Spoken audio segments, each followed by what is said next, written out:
Aw, yeah, everybody. It is Reading How Come Read About Sex.com, and I'm wearing my Sex Geek Summer Camp t-shirt today because it's a good day. Let's see if I can bring on Amy Baldwin. Let's see, will it work? Is Amy gonna pop in? Oh, Yay! I'm here. You're I here! forgot my Sex Geek Summer Camp T-shirt. I got my Uberlube bottle poster though, so we're That's good in that okay. Well, department. I've got my Uberlube, my bottles of Uberlube, and I've got my t-shirt on. And Amy, you're gonna get another t-shirt anyway because you're coming to Sex Geek Summer Camp because Uberlube is gonna be one of our proud sponsors. So we're doing a video to announce how excited we are that you're coming to camp, that Uberlube is making camp possible.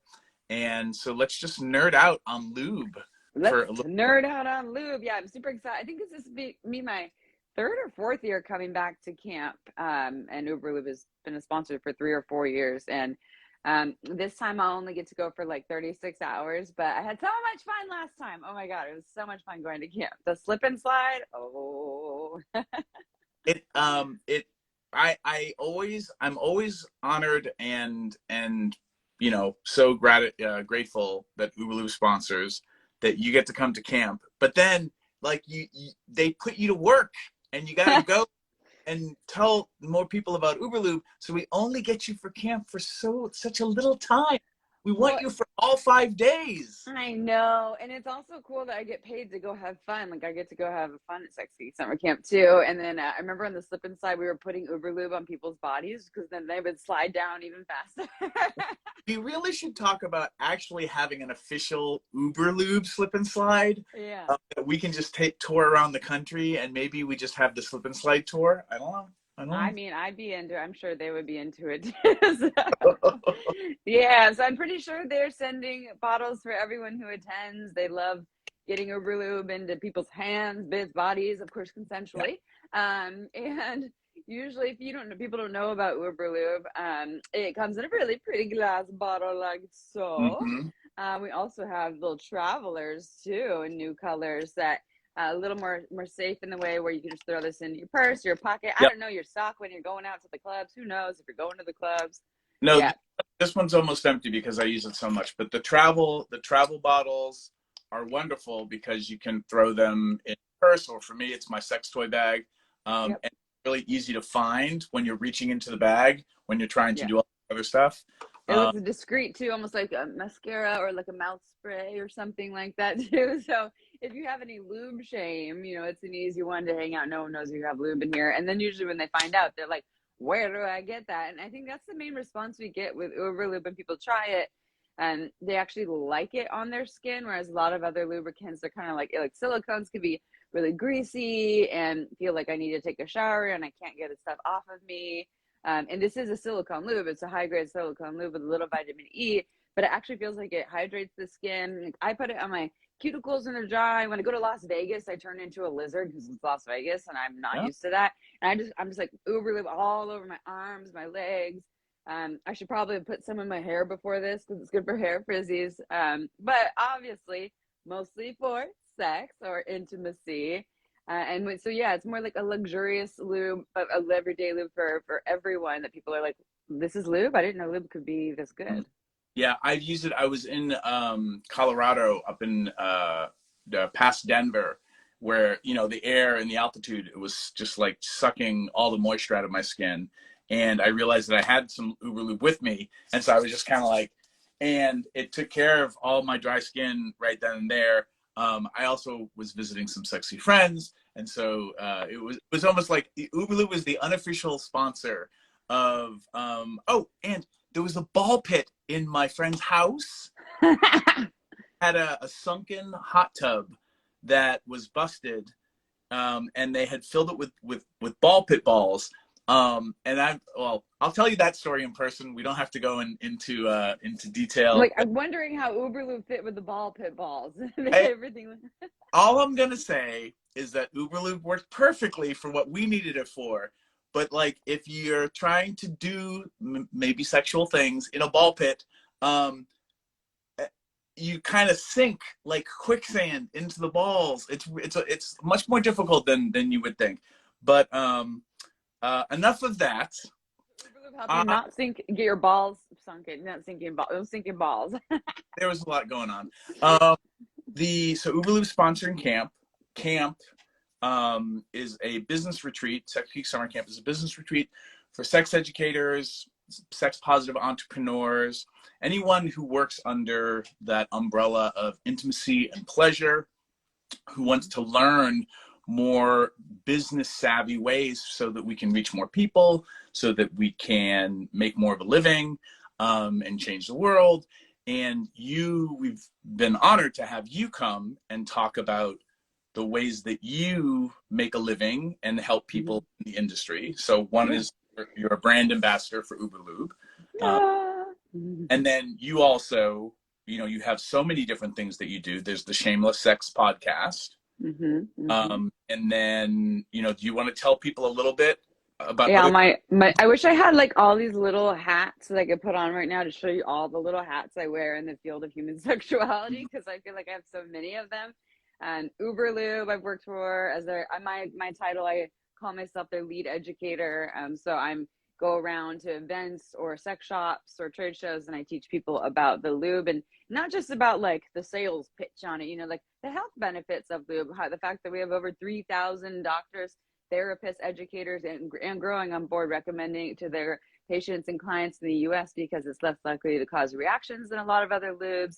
That vitamin E can actually provide some moisturizing sensation for people experiencing dryness. So it's just a really, really great product. So that's one of my main jobs. Is the dream job. The owners of the company are just amazing people, like great ethics, just good. I think you've met them. They are just like, they're family to me, and they really care about what they make. They want something that performs well, but it's also like really body friendly. And guess what? They're working on a water base and a hybrid. Oh, really? And know that when it comes out, it's going to be amazing because they're such perfectionists. We just don't know when it will be out. Okay. I'm hoping next year, but that it just has to, again, meet all of their high standards. So that's one of my main gigs. But my other really big thing that I do is the Shameless Sex podcast that I do with my co-host April Lampert, who is the VP of a sex toy company called Hot Octopus.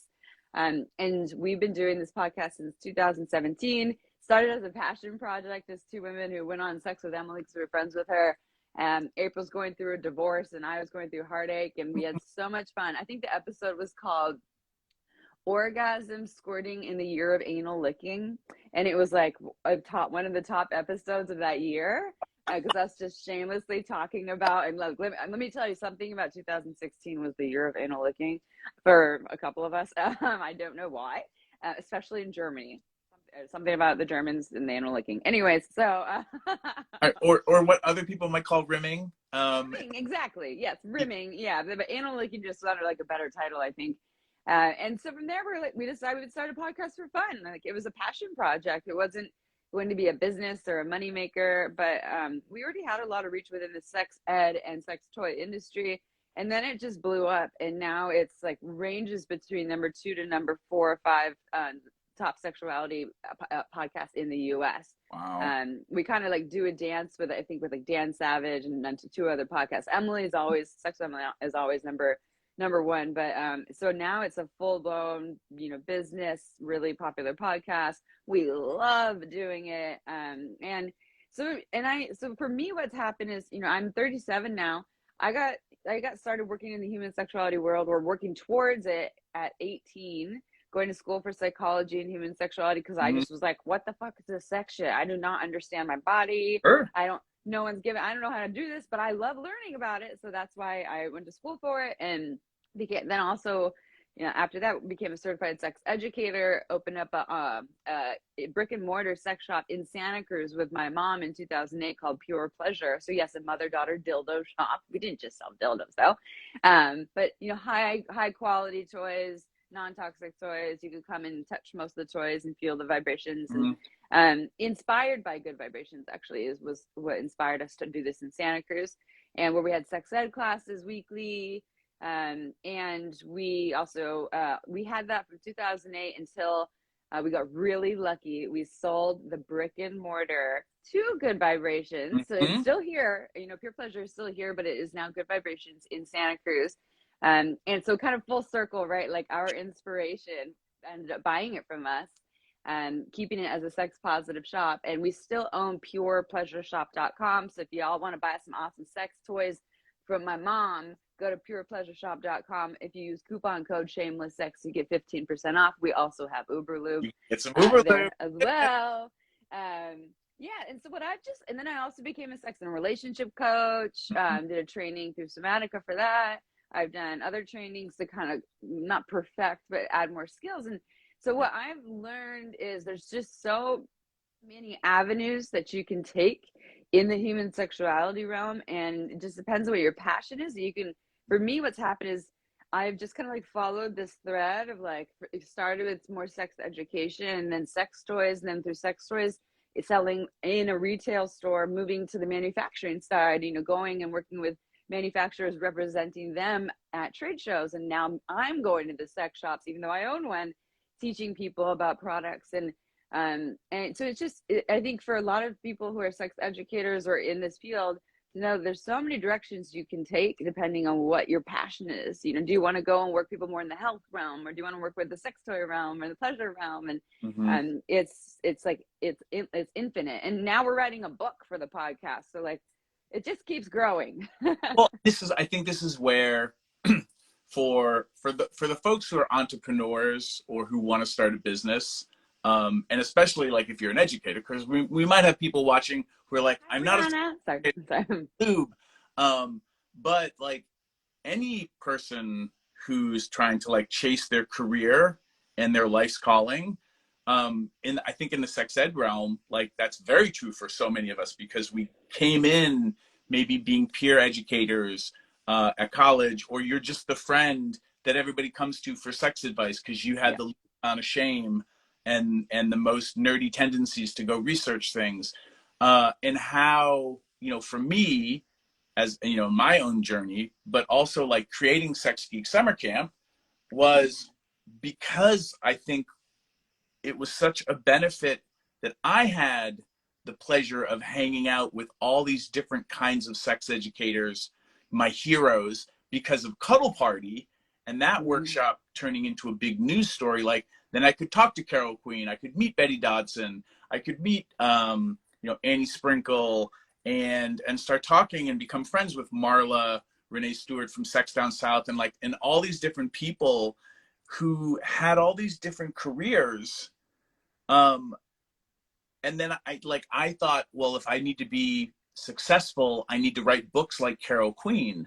But writing isn't my joy. Like teaching live and running retreats is my joy. And then the aha moment for me for camp was like, oh, wait a minute. We could help everybody's learning curves and help people not have to reinvent the wheel or make all the same mistakes. If you could meet all the different kinds of people in all the different realms, because not everybody's like you, Amy, who's done like all the different things all at once, but like you could meet a bunch of educators from a bunch of places in the industry and then figure out what parts of the industry you're drawn to, which for me led to like what we teach at camp, which is like, what's your self-expression? Like, do you want to be writing books all the time? Do you want to run a podcast? Do you just love being on podcasts and you don't want to actually run a podcast, which is me. Just have podcasts, everyone. But when you can find the sweet spots that really work for your self-expression, it's so much easier to pour all your hustle into the things that you naturally are better at or bring you more joy. And then hopefully those things grow in ways where you can sustain yourself. Yeah. And I experienced that 100%. I mean, working with Uberlube, I've always loved, because I get to go and travel around the country and go to cities and walk around cities and go to sex shops and hang out with other, you know, sex toy people and talk about a brand that I love. And that, you know, that's something I'm like, I'm going to do this till I'm 90, and I'm pretty sure they'll let me. Well, and in 2019, when you gave your talk at camp, you were talking about like, hey, like, here's how to figure out if being a brand ambassador excites you. like, because you've worked in retail, owned a store, and you're an educator and a brand ambassador, like, you know how to talk to retail people on the floor and managers of stores about, like, here's the best way to learn the product so that you can give the information to the customer on the floor in real time. And like, I think that's what makes you such a great person with what you do. And, you know, your talk, I know, helped a couple of educators specifically figure out a better way for them to find their career. Yeah. And that's the stuff that we don't get when you're not hanging out with all the sex educators. Like, if you're the only sex educator in your town and you're not surrounded by other people like us, Yeah. you feel really lonely. And then you don't have these insights like that being a brand ambassador might be a really great fit for you, or Yeah. not a good fit for you. So don't pursue it, because that's going to make you miserable. Yeah. Well, and I think what I share, and I'll probably be doing that when I come this time, is more about like the different, deeper dive into the different avenues of the ways that you can go and explore these things. You know, if you want to get deeper in the sex toy industry, there's ways that you can do that. And you know, for me, like, even sex education, teaching, you know, you're like, you love the live events and retreats and things. I'm like, I'm tired of live events and retreats. I love being on a microphone. I like can't get enough of it. I love just talking on a microphone, and so that's just another example of like the evolution of when I found podcasting. In April too, we kind of felt like we found, oh, this is the real us in sex education.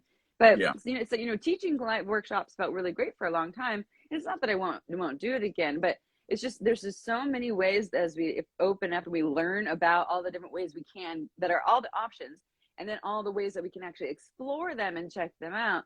Then the possibilities are limitless. Now it's just more about refining. It's like finding our true self and our mission and purpose. And maybe one thing feels like it for a little bit, but then you test out something else and like, oh, then there's this one. And it's just, there's so many different avenues that we can go down. Yeah. And I think that's, I mean, again, like, I'm so happy that you keep coming to camp, even if we just have you for a day. It's like 36 hours. 1 year we got to have you for at least like 4 days. But like having you at camp, Uberlube, I also just want to say thank you again for all the years that you sponsored camp, because that helps us mission down.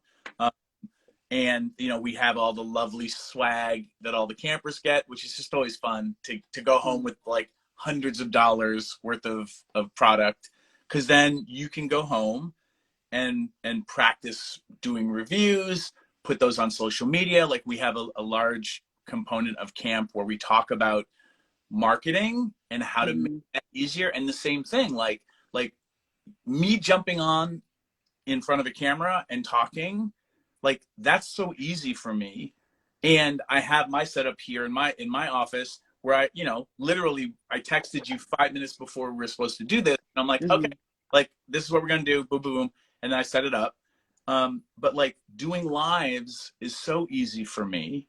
Whereas, you know, for other educators, finding the social media that really is fun for you, especially when you're starting out and you can't hire somebody immediately to help you, lean into what's fun and what comes easiest so that you can get the momentum. And then the business practices where now you're bringing in some revenue, you know, people hiring you for whatever those things are that you want to be hired for. But then you can start to afford to have other people helping you. I think that the hardest thing for so many sex educators is when you start your business, like, you have to get the momentum going before you burn out. And having better practices. Like, if I ever wanted to start a podcast, I would talk to you and Amy and be like, what were the mistakes that you made? What do I have to avoid? Like what's your best advice? And if I did that all on my own and never had friends to reach out to, like, I might be just doing the wrong thing over. Oh yeah, which we did a couple times in the beginning, because we didn't do that. So. And that's such the beauty of like knowing that, like, having that network and the conversations and stuff that happen at camp, because like we get, like, I'm just so happy that I get to be a part of helping people become more successful faster, because that means we're changing more lives out there. Hmm. Yeah, and helping them, do it in their way. I think I personally think this might be a little woo-woo, but like we all have our like deep in personal purpose, and once we find that, one, it really fulfills us, but it somehow goes outward in the world, and then you have Mhm. sex at of some way, shape, or form. Is that for you? But like, what does that look like within the realm of sex ed? And and like you said, all the different ways that we could do it, with podcasting to YouTube to TikTok to Instagram to Facebook. Do you like being on camera? Do you like write? Are you like writing? Do you like speak? All these different pieces. So yeah, I remember my first year there at camp, and I was still, I think I was working for Uberlube then, but I was still learning more about my sex education piece, and I got a lot out of learning about various things that you all said about, like, Twitter and YouTube. There's just so much that I gained from it, and I highly recommend it for anyone who wants to go and learn, and whatever way, shape, or form you are in the human sexuality world. And it's really fun too. Reed Well, literally wears like the socks with the short shorts that I, as like a camp counselor. I have to, I mean, I have to cop to, I always wanted to be a camp counselor when I was just a camp RA when I was a teenager. And now I run a camp. I get the knee socks. I get the shorts from the 80s, a megaphone, and a whistle. And that's really the real reason why we do this. For the whistle. For the whistle. It's all about the whistle. Amy, where can people find the Shameless Sex podcast? Yeah. So Shameless Sex you can find anywhere on pretty much all the podcast apps. We're on Mm-hmm. Spotify, iTunes, YouTube. We're on all of the things. You can find us at shamelesssex.com as well. If you want to buy some awesome sex toys, you can go to purepleasureshop.com and support my mommy. Hey, Mm-hmm. mommy. Uberlube also, you can go to uberlube.com. Read, well, you'll have I don't know if you received a unique code yet, but they have their own code, which you can use on their website. Did you get one yet?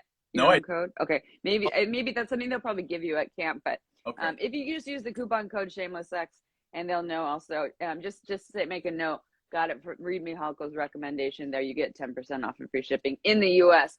It's different, but Uberlube is global. We get emails all the time from people like, I'm in the UK, where do I get Uberlube? So but yeah, those are all the main things. You can find all the things at shamelesssex.com, because Uberlube and Pure Pleasure are linked on there too. Yay. Uberlube, thank you again, John, and everybody at Uberlube, for Yeah. making it possible. Folks, if you're under that umbrella of sex and relationships and intimacy, whether you're a therapist or a coach, a tantra teacher, kink educator, whatever that is, go check out sexgeeksummercamp.com, and then see if you can come to camp, because camp is happening and it's in less than 30 days. Love to have you there. Amy, thank you so much for your time. And I know you're busy, so I'm going to let you go. And And I'll see you at camp in less than 30 days. I'll see you at camp. All right. Bye, everyone. Bye, everyone.